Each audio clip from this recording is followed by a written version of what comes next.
এই বিজয় অর্জনের জন্য অভিনন্দন জানিয়েছেন। তারা যারা এই আন্দোলনকে কেন্দ্র করে যারা নিহত হয়েছেন, বুলেটের আঘাতে প্রাণ হারিয়েছেন, তাদের প্রতি শ্রদ্ধা জানিয়েছেন, তাদেরকে জাতীয় বীর হিসাবে উল্লেখ করেছেন। যারা পঙ্গুত্ব বরণ করেছেন তাদের প্রতি সহমর্মিতা জানিয়েছেন। যারা আহত হয়েছেন, যারা কারাগারে ছিলেন, তাদের প্রতি সহমর্মিতা জানিয়েছেন। সব মিলিয়ে বিএনপি নেতাকর্মীদের এই উচ্ছ্বাস, তারা বলছেন এটি অনেক দিন পর তারা এই উচ্ছ্বাস, তারা এই খোলা আকাশের নিচে মুক্তভাবে তারা একটি সমাবেশ করতে পেরেছেন। তারা বলছেন যে কিছুদিন আগেও তাদেরকে একটি সমাবেশের জন্য অনুমতি নিতে হতো এবং এবং এমন পরিস্থিতির মুখোমুখি তাদেরকে হতে হতো যে ডিএমপি এমন পরিস্থিতির মুখোমুখি হতে হয়েছে যে সমাবেশকে কেন্দ্র করে আইনশৃঙ্খলা বাহিনীর সঙ্গে তাদের সংঘর্ষ লেগেছে। আইনশৃঙ্খলা বাহিনী কখনো তাদেরকে সমাবেশ করতে নিষেধাজ্ঞা দিয়েছিলেন, 144 ধারা জারি করেছিলেন সমাবেশ স্থলকে।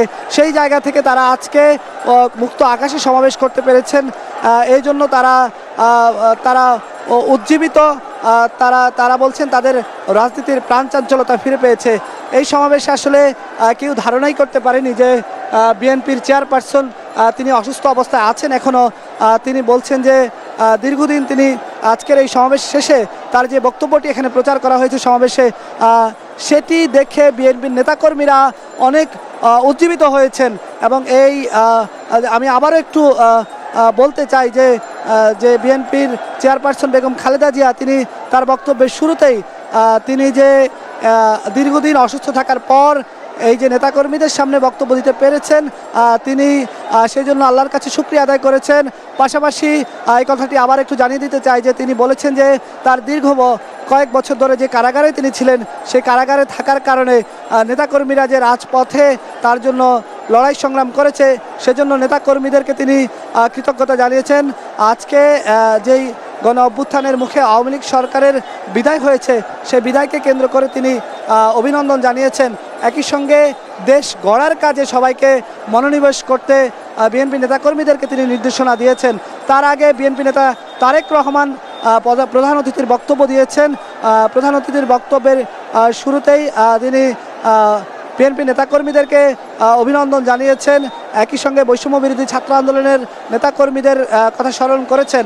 বিএনপি নেতা তারেক রহমান তিনি তার বক্তব্যে অন্তর্বর্তীকালীন সরকারের দায়িত্ব হচ্ছে, তিনি বলেছেন যে অন্তর্বর্তীকালীন সরকারের দায়িত্ব হচ্ছে তারা নির্দিষ্ট সময় দায়িত্ব পালন করার পর রাজনৈতিক সরকারের কাছে নির্বাচিত রাজনৈতিক সরকারের কাছে ক্ষমতা হস্তান্তর করা, একটি অবাধ, সুষ্ঠু ও গ্রহণযোগ্য নির্বাচনের আয়োজন করা। তার আগে বিএনপির মহাসচিব মির্জা ফখরুল ইসলাম আলমগীর তিনি বক্তব্য দিয়েছেন। তিনিও প্রায় একই ধরনের কথা বলেছেন। আমরা দেখেছি বিএনপির স্থায়ী কমিটির সদস্যরা একে একে এখানে বক্তব্য দিয়েছেন। সেলিমা রহমান থেকে শুরু করে মির্জা আব্বাস, গয়েশ্বরচন্দ্র রায়, আমানুল্লাহ আমান, নজরুল ইসলাম খান, ডক্টর খন্দকার মোশাররফ হোসেন তারা বক্তব্য দিয়েছেন।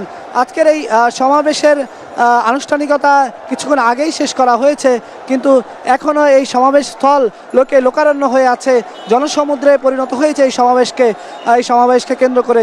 পুরো নয়াপল্টন থেকে শুরু করে যদি আমি বলি যে একেবারে কাকরাইল নাইটিঙ্গেল মোড় পর্যন্ত, এদিকে পল্টন পর্যন্ত, বিজয়নগর পানি ট্যাঙ্ক পর্যন্ত বিএনপির নেতাকর্মীদের পদচারণায় মুখর হয়ে উঠেছে।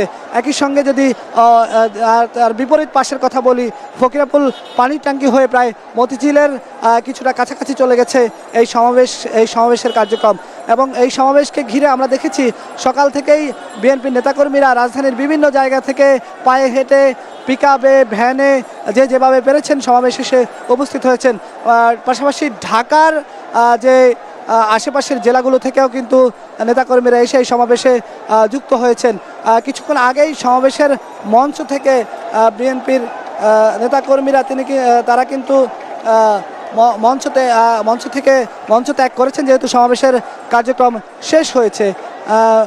এই মুহূর্তে তারা বলছেন যে তারা দীর্ঘদিন পর মুক্ত আকাশে তারা রাজনীতি করার সুযোগ পেয়েছেন এবং তারা আওয়ামী লীগ বিরোধী স্লোগান দিচ্ছেন। শেখ হাসিনার দেশ ছাড়ার বিষয়টি স্লোগানে আসছে এবং বিএনপি নেতারা বলছেন যে আওয়ামী লীগ সরকারের আমলে যে অনিয়ম দুর্নীতি দুঃশাসন হয়েছে, যে গুম খুন হত্যা হয়েছে, সেগুলোর বিচারের দাবি তারা করেছেন। আরও নানা দিক নির্দেশনা, নানা ধরনের বক্তব্য, নানা কথা তাদের এই আলোচনায় এই বক্তব্যে উঠে এসেছে। তারা তাদের প্রায় আমরা দেখেছি যে প্রায় প্রত্যেকটি নেতাই তাদের বক্তব্যে বৈষম্য বিরোধী ছাত্র আন্দোলনের নেতা কর্মীদেরকে স্মরণ করেছেন, তাদের অবদানের কথা স্মরণ করেছেন, যারা এই আন্দোলনকে কেন্দ্র করে নিহত হয়েছেন সেই বিষয়টিও তুলে ধরেছেন, তাদের প্রতি শ্রদ্ধা জানিয়েছেন। বিএনপি নেতা তারেক রহমান, বিএনপির ভারপ্রাপ্ত চেয়ারম্যান তারেক রহমান প্রধান অতিথির বক্তব্যে তিনি পুলিশ বাহিনীর ব্যাপারে তিনি কিছু কথা বলেছেন। তিনি বলেছেন যে পুলিশ বাহিনীকে বিলুপ্ত করে দিতে, ধ্বংস করতে একটি ষড়যন্ত্র চলছে, তিনি সেটাই তার বক্তব্যে তিনি উল্লেখ করেছেন।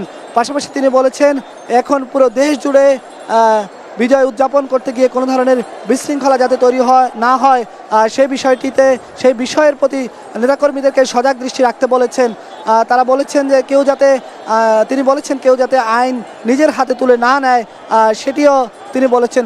সব মিলিয়ে বিএনপি নেতারা আজকের এই সমাবেশকে কেন্দ্র করে যেই জনসমুদ্র পরিণত হয়েছে, বিএনপি নেতাকর্মীদের যেই মহাসম্মিলনে পরিণত হয়েছে, সে মহাসম্মিলন এখনও এই বিএনপির কেন্দ্রীয় কার্যালয়ের সামনে আছে। এখনও মানুষের যে জটলা সেটি রয়েছে এবং তারা বিভিন্ন দলে দলে এখন বিভক্ত হয়ে বিভিন্ন এলাকার পাড়া মহল্লার নেতারা তাদেরকে বিভিন্ন দলে দলে বিভক্ত হয়ে পরবর্তী কার্যক্রমের দিক নির্দেশনা দিচ্ছেন। কেউ কেউ মিছিল করতে করতে সমাবেশ স্থল ত্যাগ করছেন। আজকের এই সমাবেশে আমি আবারও একটু পুনরায় বলতে চাই যে আজকের এই সমাবেশের আনুষ্ঠানিকতা শুরু হয়েছে 2:40 পবিত্র কোরআন থেকে তেলাওয়াতের মাধ্যমে। তার আগে প্রায় দুপুর 12টার আগে থেকেই কিন্তু এখানে সমাবেশ স্থলে নেতাকর্মীরা আসতে শুরু করেছেন। তারা স্লোগান দিয়ে, মুহুর্মুহু স্লোগান দিয়ে এই সমাবেশকে তারা এক জনসমুদ্রে পরিণত করেছেন। সব মিলিয়ে বিএনপি নেতাকর্মীদের পদচারণায় এই নয়াপল্টন এলাকা মুখর হয়ে উঠেছে।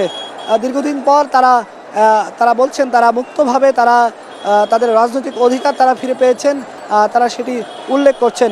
একই সঙ্গে খুব দ্রুত অন্তর্বর্তীকালীন সরকার গঠনের তাগিদ তারা দিয়েছেন।